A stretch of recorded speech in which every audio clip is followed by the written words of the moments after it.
Minicamp was here, and then it was gone as of yesterday. And even with all of the headlines that were generated this week, not least of which was the arrival of a certain quarterback, this football team broke this camp with the same number one issue it had when everyone convened. Good morning to you. Good Friday morning. I'm Dejan Kovacevic of DK Pittsburgh Sports. This is Daily Shot of Steelers. It comes your way bright and early every weekday if you're into hockey and or baseball. I also offer daily shots of Penguins and Pirates, the other two teams in town that I cover, and I hope you'll check those out as well. Broderick Jones is issue number one. Tell me you weren't actually trying to figure out what I was referencing, please. It wasn't going to be Aaron Rodgers. It wasn't going to be TJ Watt, both for very different reasons. For the most part, you knew/know how those are going to work out. With Brod, I don't know how you could, because he was one thing as a rookie. He was another thing last season. He was at one position for the better part of the past couple of years. He'll be at another position this time. He remains the single most volatile issue and pivotal issue in the entire fold. And to that end, every little thing that he was going to do or he was going to say or someone was going to say about him was going to mean something. So I'll start with Pat Meyer, who I was about to refer to as the offensive line coach, but I feel like he's really earned the beleaguered offensive line coach. He spoke yesterday, and here's what he had to say on the subject of number 77. It's continually hitting the same blocks on a consistent basis.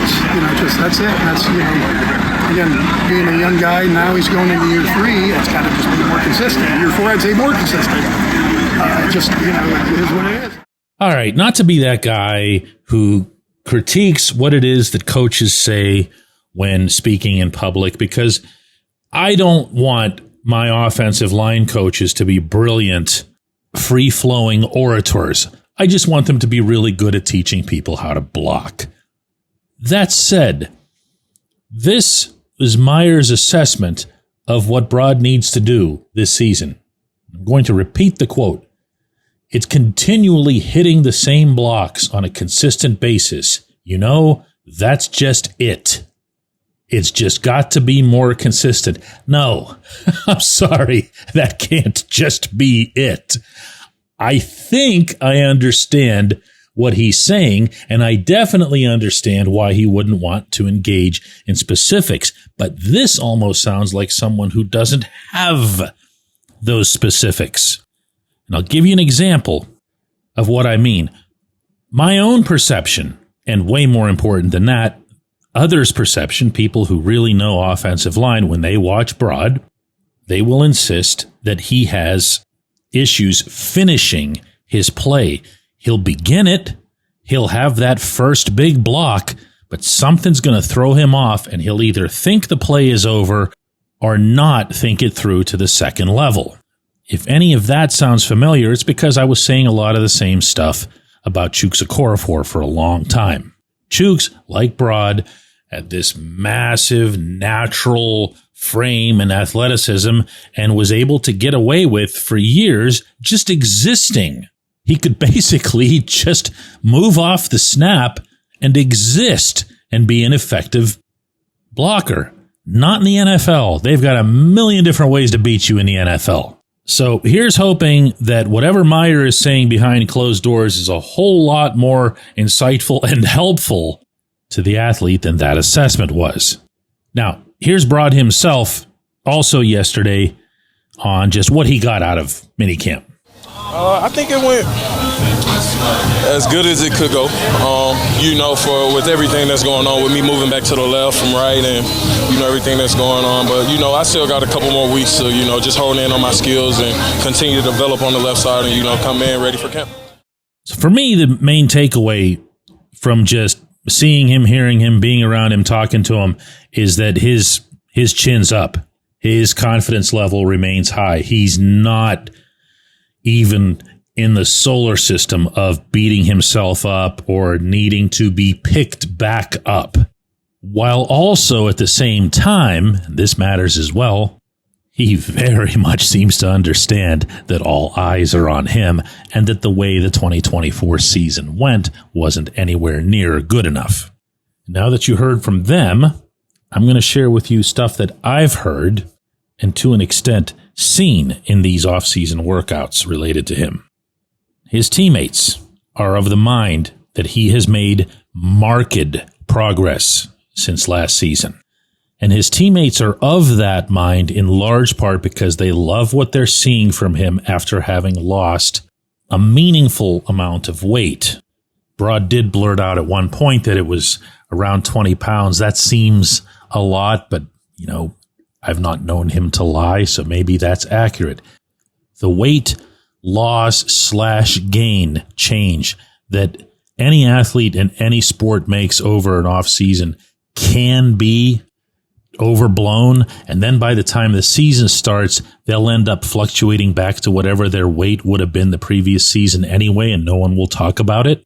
But in Brod's case, at least, and lining up with what he did last season, this should make for a good fit. If he's not finishing plays, if he's just hitting someone in the mouth, so to speak, at the start and then not pursuing things much further, you would imagine that it would be helpful to be lighter on your feet. Now, that said, me getting that from his fellow line mates, what are they going to say? I don't know. There's no answers here. Not until he's out there. Not until he's out there. And I don't even necessarily mean in Latrobe or preseason or whatever. Not until he's out there in the field, East Rutherford, New Jersey. When we come back, J1Q. Luxembourg, Garbett, Kelly & George is a personal injury law firm in Western Pennsylvania that represents injured people in automobile accidents, workers' compensation cases, and medical malpractice claims. The attorneys at Luxembourg, Garbett, Kelly & George pride themselves in doing what they say they're going to do. It's important to them that when they make you a promise, they keep that promise. And this law firm has been keeping promises for over 80 years. Luxembourg, Garbett, Kelly & George has been AV rated. That's the highest rating a law firm can receive for legal ability and ethics. And the lawyers at the firm have been designated super lawyers, that's a real thing, for over 15 years. Rare combination there. Luxembourg, Garbett, Kelly & George has offices in Cranberry, Newcastle, Beaver Falls, Butler, and Elwood City. Learn more about them at lgkg.com or by calling 888-842-5454. Again, that's 888-842-5454.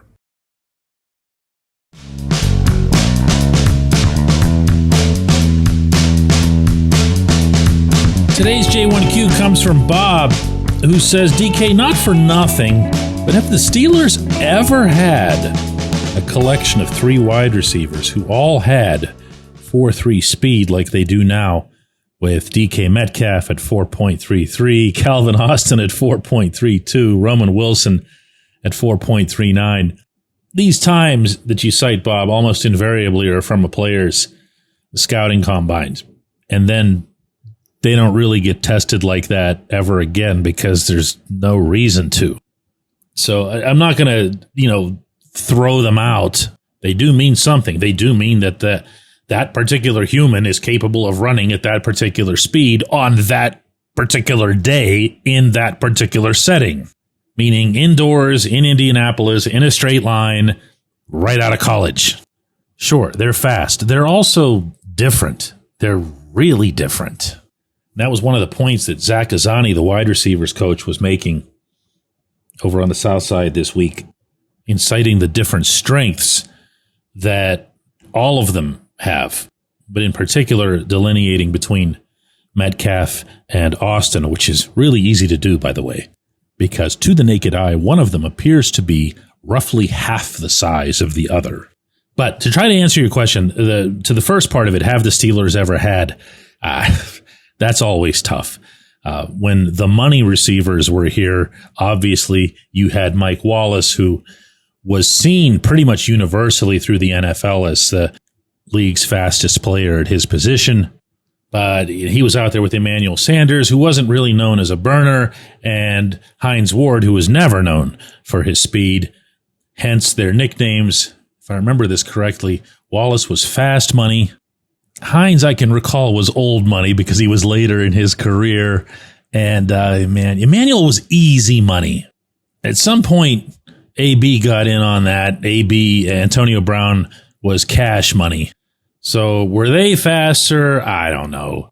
Athletes today are, in general, faster than they've ever been for a variety of real-world reasons.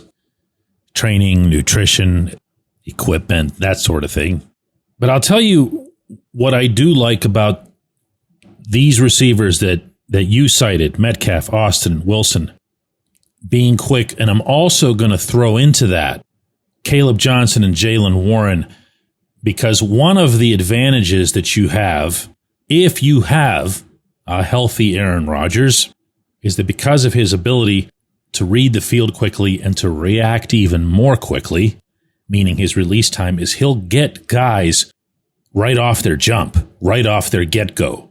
And that's a play that's been missing from the Steelers' offensive arsenal for about a half decade now. If you want positive examples, try to remember when Ben Roethlisberger was hitting the younger version, the pre-messed up knee version of Juju Smith-Schuster right off the line. Boom! And there would go Juju, even though Juju was never really a blazer. Mason Rudolph did it a handful of times with Deontay Johnson, really utilized him coming in and just making that one diagonal line.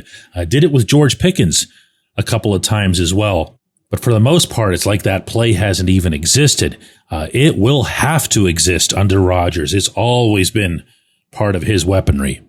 I appreciate the question. I appreciate everybody listening to Daily Shot of Steelers today, all week long. And I apologize to those of you who tuned in for yesterday's double shot of Steelers only to find nothing. And that's because you might have heard there was a global, as in worldwide, outage of a lot of web servers, and that took down our software that we use to broadcast that show. We expect to be right back at it today, 4 p.m. Eastern, on our YouTube channel, and of course on our own app and website, DK Pittsburgh Sports. Hope to see you then.